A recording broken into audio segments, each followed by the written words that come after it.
Hello everyone and welcome back to another episode of Officer Training School. My name is Joshua Joushi Howard and today we're going to be going over Imperial Guard Astra Militarum battle line units.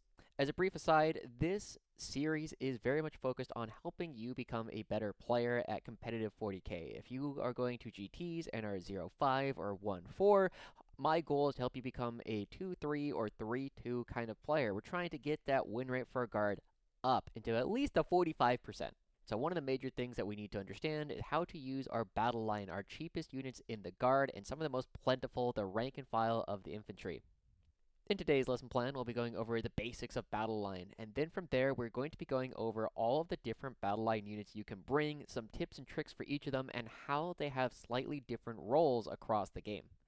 After that, we will start talking about some orders and stratagems you should be expecting to use on these units, and of course, general strategy on actually how to make these units the most effective for yourself. So to start off with, battle line is a couple of things. The first thing that the battle line units do for the Imperial Guard is, one, it is cheap OC. As of the April 2024 Unitorum Field Manual, our battle line is anywhere between 55 and 65 points per 10 models for an average of about 6 points per model. This is way cheaper than basically everybody else's battle line units, and because all of them are OC2, for 55 points you can potentially put 20 OC without an order onto a point, and that is not something that a lot of other armies can even come close to matching. The other thing that the battle line does for us is it is fantastic move blocks. They are really good at creating screens. They are really important for trying to make sure that your opponent is limited into where they can go. Now, battle line in general fulfills one of two roles in most lists that you would consider bringing them. Either it is a secondary utility piece, or it is the core of your strategy. Guard is fairly flexible in that we can play with a lot of battle line, or we can play with almost none of it. We'll talk a little bit more about how you can use both of these styles of strategy in your own list in order to try and find some success in your own games. Lastly, battle line can be combined with leaders and transports to be major force multipliers, where neither one is nearly as good on its own without having access to the other one. And we'll go over a couple of combinations that you can use in your own lists in order to find some more success. Now we're going to be going over the battle line infantry in roughly reverse order, meaning that we're going to start with the weakest battle line units and go towards the top. One of the major things about Cadian shock troops, a lot of players, especially going to some of their first events, are bringing a lot of Cadian shock troops, but they just simply aren't very good right now.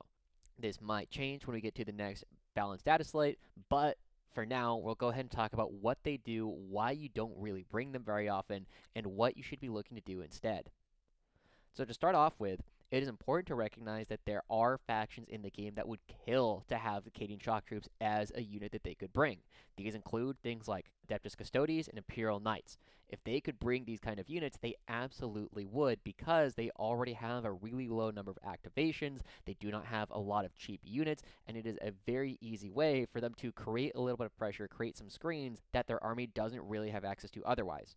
However, the Guard is not one of these factions that really values the sticky objectives that Cadians bring. The biggest thing about sticky objectives is in a current meta where there are a lot of units that can, one, go off the board and then come back on, as well as things that have access to 3-inch deep strike, you usually are going to need to put some units onto objectives no matter what, just to make sure that these deep striking and reinforcements threats cannot take objectives from us. And because of that, something that is cheap that wants to stand on that objective anyway is usually going to be better than having something that is going to move off that objective and let your opponent take it from you. The other major point going up against Cadian shock troops is that they simply cost more points than Catachan jungle fighters as of the April 2024 Unitorum Field Manual.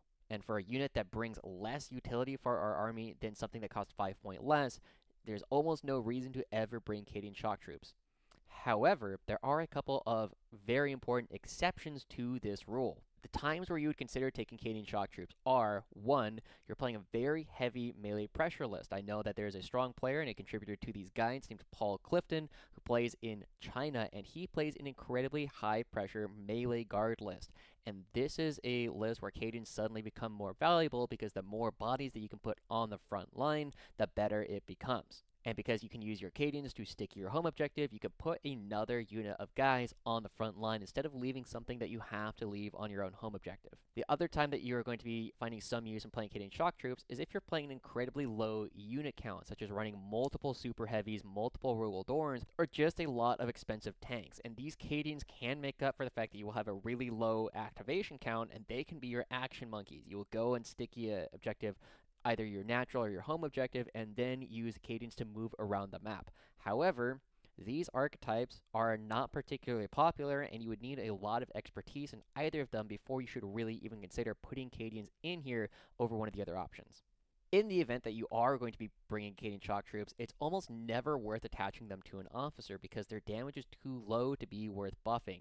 Yes, they are able to bring 2 special weapons, but that's not really unique to them. This is something that the Death Korps of Krieg can do, Catachan can do, Scions can do. Cadians are not there in order to create a lot of damage output. However, if you are going to be bringing them, you should almost always be bringing a melta gun, a plasma pistol, and a power weapon on the sergeant, and then a Voxcaster. The Voxcaster does not come up very often, but it is important to know that it's there. If you are going to be bringing Cadian shock troops, there's no reason to take them in more than squads of 10. This is supposed to be a very cheap unit that is going to run around and score you some points, and it does not do this any better as a unit of 20 than it does as a unit of 10. Now, one of the most important things that I do want to address is I know a lot of players, especially that I see on Reddit or in Discords, are bringing Cadian shock troops because Cadians are the models that you have. And I'll tell you right now, as somebody that goes to tournaments 2 or 3 times a month, every single tournament opponent you will play against will be entirely cool if you say, these Cadian models that I have are actually Catachan. For instance, the 2 models that I have on screen, the left one is what I use as a Catachan model most of the time, and the one on the right I was using as Cadian shock troops during 9th edition, and now I'm using mostly as Death Korps of Krieg in 10th edition. And the beautiful thing is, nobody cares. They are the correct size base, they have weapons that are easily distinguishable if I do need to say, hey, this one has a plasma gun or this one has a melta gun, and everyone is going to be alright with that. Some of the other players that I've talked to are still only using the old Cadian shock troops models, not the new ones that came out in the past year or so, but the ones that were released long ago, and just saying that they are whatever you want. You can also look at players like Morty and Glory, who uses Armageddon Steel Legion all the time and calls them Cadians or Catachans or Krieg, depending on what kind of list he's bringing. The models you're bringing do not have to dictate what you call them for the purpose of the rules. Next up, quite a bit more useful than the Cadian shock troops is an infantry squad. In general, if you're going to be bringing infantry squads, the reason why you bring them is because that they have a mortar.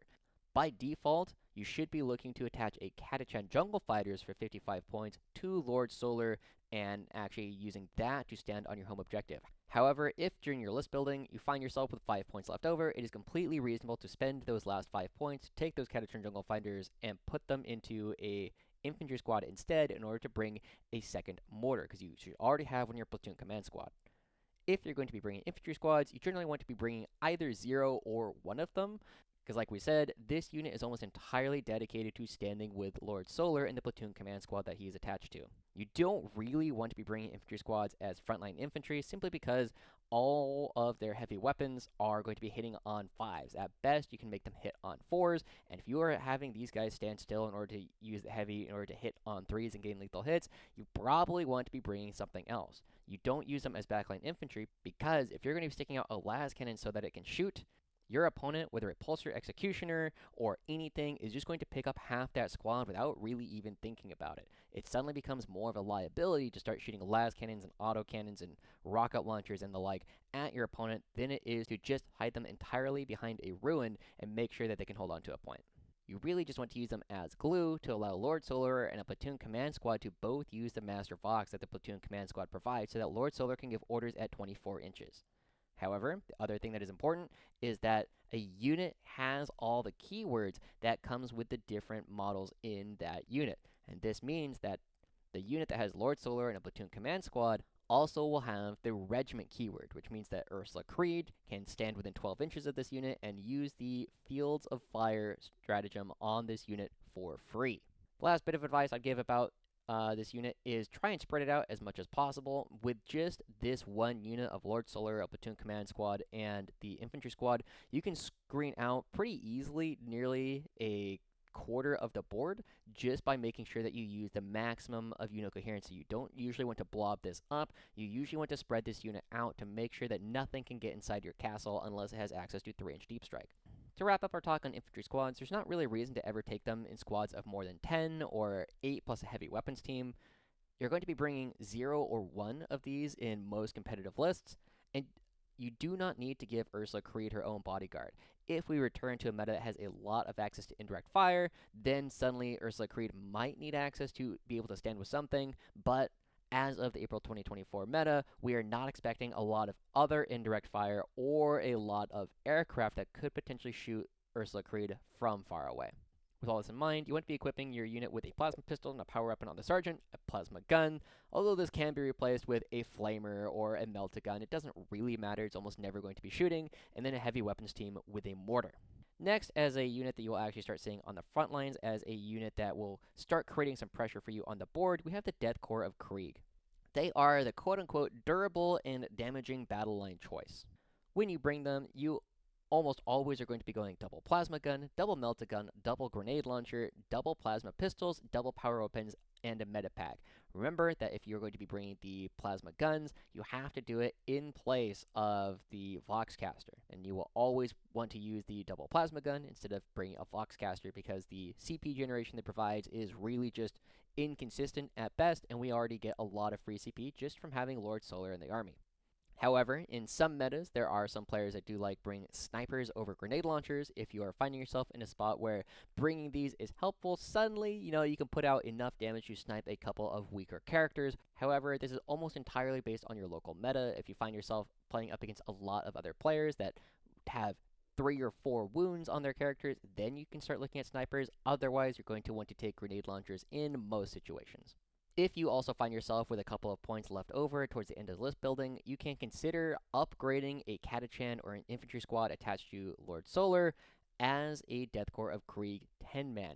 This is going to be decent tech if you're expecting a lot of indirect or aircraft or things that can hit your unit from out of line of sight, because they bring back D3 models every single time, and it makes this unit nearly impervious to one-off units that are just going to be shooting indirect across the board.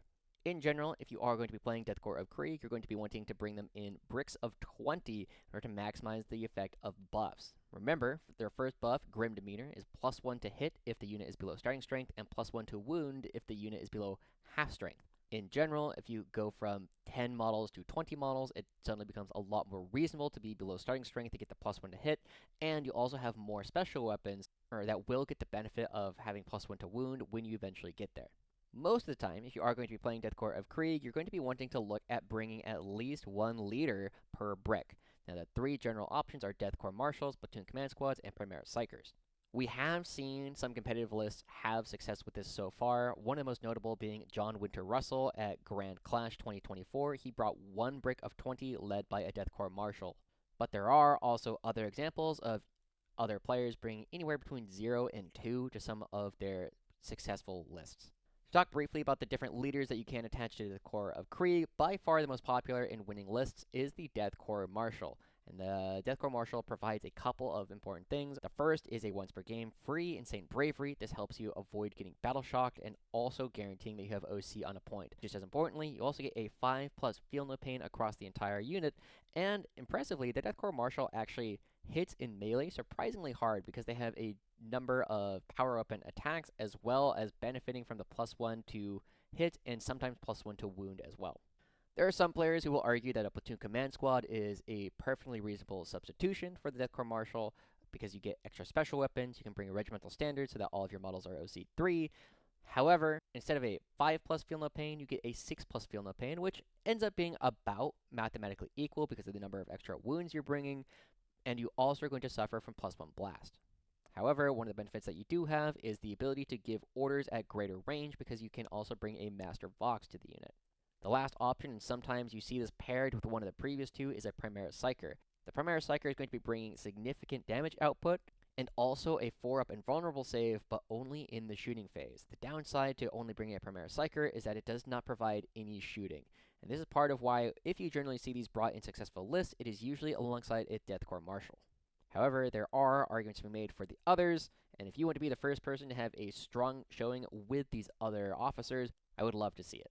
Lastly, moving on to the best battle line unit that we currently have in the Astra Militarum, Catachan Jungle Fighters. And I think these really went under the radar for a lot of players early on in the edition because their shooting is so lackluster as to functionally be non-existent. However, as of the April 2024 Munitorum Field Manual, they are the cheapest per 10 battle line unit that we can bring, at 55 points per 10. While Catachan Jungle Fighters do almost no damage in shooting, they can be attached to characters to have some decent melee output, though their melee output without a character is rather lackluster, and Scout 6 inches goes hard. It is one of the primary reasons that we consider bringing them. Catachan Jungle Fighters are fantastic when paired with Chimeras, who are a very durable transport that you can bring in the Imperial Guard. We have seen a number of players have a lot of success with at least 3 units of 10 Catachan in Chimeras. Most recently, we saw Taylor John Morton at May the 4th be with you bring 6 units of 10 Catachan in 6 Chimeras and go 4-1 at his event. Rob Elver at Vanquish 2024 also brought 3 units of 10 Catachan and 3 Chimeras, and so we can see that this is a very reasonable thing to do and is a very strong tool to clog up the midboard with. A couple of important things to note. Firstly, if every single model inside a Chimera does have the Scout 6 keyword, it does mean that the Chimera itself gets to Scout 6. And having this little bit of extra movement doesn't sound like a lot, but it can really be the difference between Catachan coming out and making sure that you can get things like cleanse or deploy teleport homer on turn 1 without needing to advance, and also in order to create very strong move blocks in the event that we go first. A couple of key concepts if you are going to be trying to play this way. The first one is you can keep Catachan in Chimeras so that when the Chimera dies, it becomes a Catachan Pinata, and by disembarking all of the guys outside of the Chimera, suddenly you can spill up to 20 OC out onto the objective, and it makes it very difficult for other people to deny primary, because then they would have to kill the Chimera and then kill the guys inside. The other major way that you need to be thinking about Catachan and Chimera is that you can use the Chimera and the Catachan to screen for each other depending on what melee profiles your opponent is going to be bringing. If the Chimera is difficult to kill, you can go ahead and put the Chimera just right there and use the Catachan as your cheap OC. However, if the Chimera is easy to kill, you can disembark the Catachan in front to make sure that it's difficult for melee opponents to get into the Chimera and use the Chimera in the back and to use the Catachan to keep people off of your Chimera in the first place. You also see Catachan Jungle Fighters a lot in melee pressure lists. While these are, again, not the most popular, we have seen them have some strong events, particularly in the East. If you're going to be bringing Catachan in these kind of lists, you're going to be wanting to bring 2 or 3 units of 10 to hide on objectives. And once again, the Scout 6 and move consistently allows you to cleanse or deploy teleport homers on turn 1. One of the other major things that you can do if you're going to be playing a lot of melee units, you are going to be needing to get around fights first, and you can do this by charging Catachan into something that has fights first and effectively wrapping them such that only 1 or 2 models from your opponent can potentially pile into your heavy hitters, such as Bulgarin or Rough Riders. Then, after they activate and kill all the Catachan, you can pile in with all of the other units that you currently have in your army, such as those Rough Riders or the Bulgarin, and they can pile in and do real damage to your opponent's unit at the cost of only 55 points of models. However, if you're not doing anything else with them, if you're not trying to screen for fights first, or you're trying to create opportunities to do actions, you generally want to keep them hidden. With all of this in mind, let's go ahead and start talking about ways that you can buff up your units and make sure that they can be the most effective. In general, most lists will not have access to a ton of spare orders for battle line units, simply because regiment orders are not worth a whole lot in this edition, especially because we do not have access to things like the -1 AP that we got from Take Aim in 9th edition. However, in 10th edition, the ones that you generally want to be seeing quite a bit, firstly, move. Making our infantry go from 6 inches to 9 inches really allows us easy access to do actions and get onto objectives in ways that a lot of other opponents' battle line cannot. You can also use it to improve charge range, or just move from one piece of cover to another to make sure that your Battleline Infantry is never out in the open for your opponents to shoot. The other one that you will be using reasonably often is Duty and Honor, which is very useful for flipping objectives and maintaining control. This is a great way to take objectives from your opponents when you cannot reliably kill what is standing on there, because, especially on Battleline units, you will go from OC2 to OC3, which is a massive difference. For only 3 guys at OC3, you now have more OC than an Armiger or a War Dog on a point. With 4 guys, that is 12 OC, which suddenly means that you are going to be out OCing almost every single thing that your opponents can put onto an objective. Additionally, it's very useful to prevent battle shock. Other ones that you use reasonably often, take cover. Take cover was by far the most common order I would give to Death Corps of Krieg units, simply because it improves their durability. When you have a Death Corps Marshal right there, you can make your Death Corps of Krieg go from having a 5-up base save to a 4-up base save. And because it does not benefit of cover, you can make the same infantry have a 3-up save in cover as well as a 5-up feel no pain, which suddenly makes them really difficult to remove by a lot of things that people would expect to be good at killing guardsmen. However, for take aim, first rank fire, second rank fire, and fixed bayonets, these are pretty meh. We do not have a lot of damage coming out from these units, so we don't really expect to give damaging upgrades to these units because we will not be getting a whole lot out of it.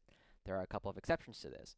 Firstly, if you're going to be giving something like fixed bayonets, you're not doing it for the battle line unit, you're doing it for the melee leaders that are attached. Look at Colonel Strachan or Lord Solar or Nork Deadog that suddenly are already going to be having even more power into a lot of different units. Take aim and first rank fire, second rank fire also pair well with Death Corps of Krieg, Grim Demeanor, who already get a +1 to hit, so you can make them hit on 2s potentially. First rank fire, second rank fire, while stationary, is decent to get a little bit of extra lethal hits in order to help chip away some of the tough targets. And sometimes you just have yourself with extra orders, so why not throw it onto something and get maybe an extra wound or two onto a target you were not expecting to. For stratagems, again, the most important stratagem that the Astra Militarum currently has with the combined regiment detachment is, of course, reinforcements. You're going to be wanting to use this 3 or 4 times per game across things like Rough Riders, Catachan, Sentinels, Scions, and Battle Line.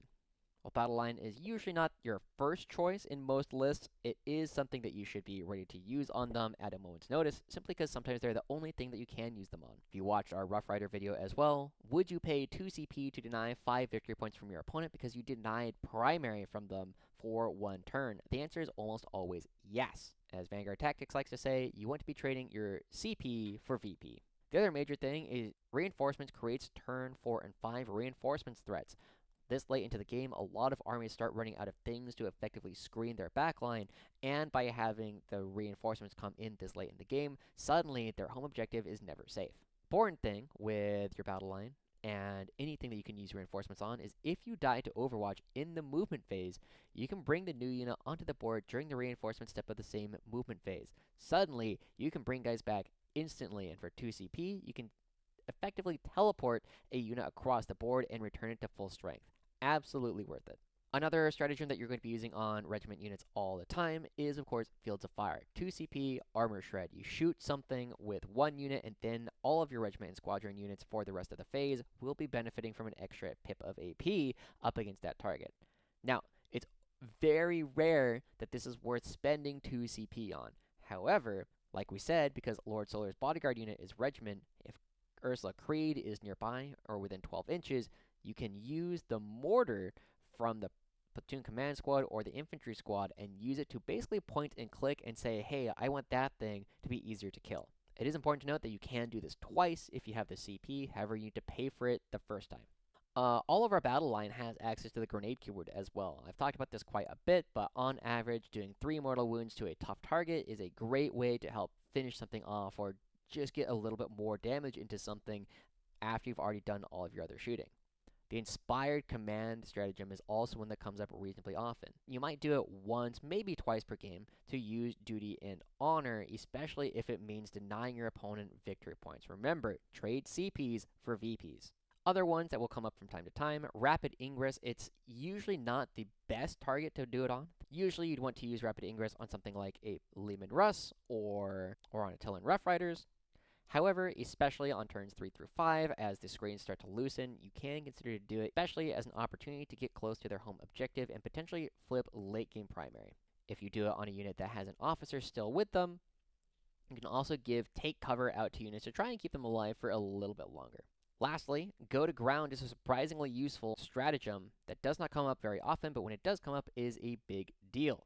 First to note, it is a battle tactic, so Ursula Creed can do it on something that is within 12 inches, and this is a way to get a CP potentially on your opponent's turn if you really need the extra command point.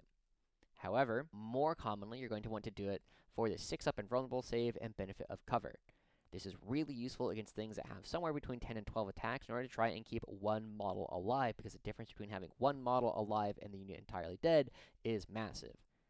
As something that is non-intuitive for a lot of players, let's imagine a situation where your opponent is hitting you on 2s and wounding you on 2s and you do not get a save.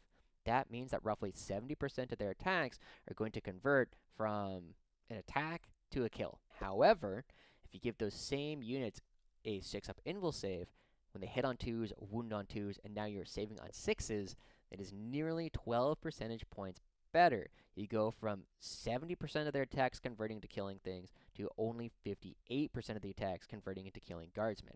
And that's where, if you're going to be taking somewhere between 10 or 12 attacks, sometimes a little more, you can actually save more guardsmen than you might think. All that said, let's go ahead and talk about the strategy that you can use your battle line for. A lot of strong players are currently using battle line as cheap filler. You find yourself in a situation where you have about 1,900 points of your army already committed, and you're just looking to find some last couple of points to fill in the rest. One of my favorite things to do is bring a 55-point unit of Catachan jungle fighters and just kind of park them off on the side. They take up a lot of space to deny reinforcements, and also it's a lot of OC that your opponent has to deal with. As long as you can hide them behind a ruin, they are difficult to dislodge and will allow you to hold your natural very easily, especially if you're creating pressure elsewhere on the board. However, in this general strategy, you do not want to be using them as things that are going to be contesting the midboard. They are very much outcompeted by Bulgren, Khazarkan, Rough Riders, and even Leman Russes and Scions in being tools to clog up the board in the cheap filler way. You're really just using them to stand on objectives because they are cheap and prevent your opponents from deep striking onto them. However, as another alternative, you can use battle line as the core strategy of your army. And this is the game of, hey, I have more cheap stuff with more OC than you do, so I'm just going to park a lot of guys and a lot of chimeras on a lot of objectives to make sure that you're going to be outscoring your opponent. By doing so, you generally accept that you're going to be playing a little bit of a lower damage army, but one that a lot of current meta armies are not equipped to deal with because you just have too many bodies to deal with. If you are going to be playing this way, you're going to be bringing a lot of mostly Catachan jungle fighters in chimeras and using them to screen out and create a lot of space on the board and use whatever else you have in your army to just shoot at whatever is threatening your cheap OC. Remember, you do not have to full court press at the very beginning. You can use Catachan and Chimeras to kind of drip feed them to your opponent. Make sure that on turn 2, you have a couple of guys here. Next turn, you bring the next Chimera out with more guys and create an endless wave of guys that your opponent will have to deal with. And a lot of armies simply do not have the firepower to both kill what is currently right in front of them and also prevent you from getting another wave onto the point again. Lastly, to return to the melee pressure list, again, you're going to be mostly wanting to use Catachan because you can make your leaders hit very hard. For something like Lord Solar or Colonel Strachan, you go from attacks being Strength 6, AP 2, Damage 2, to Strength 7, AP 3, Damage 2. And while the Strength 6 to 7 is not a huge difference most of the time, AP 2 to AP 3 is massive because it means you're going to be making something like Marines save half as often as they would before because they're going from a 5-up normal save to a 6-up save. These will generally be used as a second or even third wave engagement after Bulgren, Rough Riders, or Chimeras have already created a lot of space for you, and this will allow something like Colonel Strachan or Lord Solar to eat up units that do not have a lot of HP left or have potentially lost a couple of models. It's important to note that if you have Colonel Strachan leading a platoon command squad all equipped with chainswords with Nork Deadog and a unit of 20 Catachan and a grenade strat, you can kill Angron on the charge half the time, which is pretty impressive. With all this said, I want to give out a couple of shoutouts to people. First and foremost, the people who have contributed to this guide. Firstly, as I've mentioned his name already, Paul Clifton, one of the players who very nearly had an opportunity to play for Team China at the World Teams Championship. Also want to shout out Nick Jagello, a player who plays for Team Canada at the WTC fairly often. David Purcell, one of the stronger guard players in the Southeast United States. And lastly, Matthew Searle, who's having a lot of success in the Oceanic region.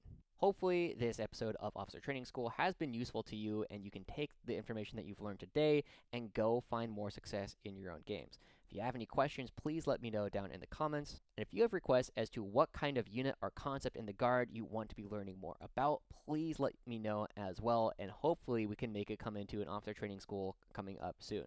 My name has been Joshua Joshi Howard. This has been Officer Training School for Battleline, and we'll see you all next time.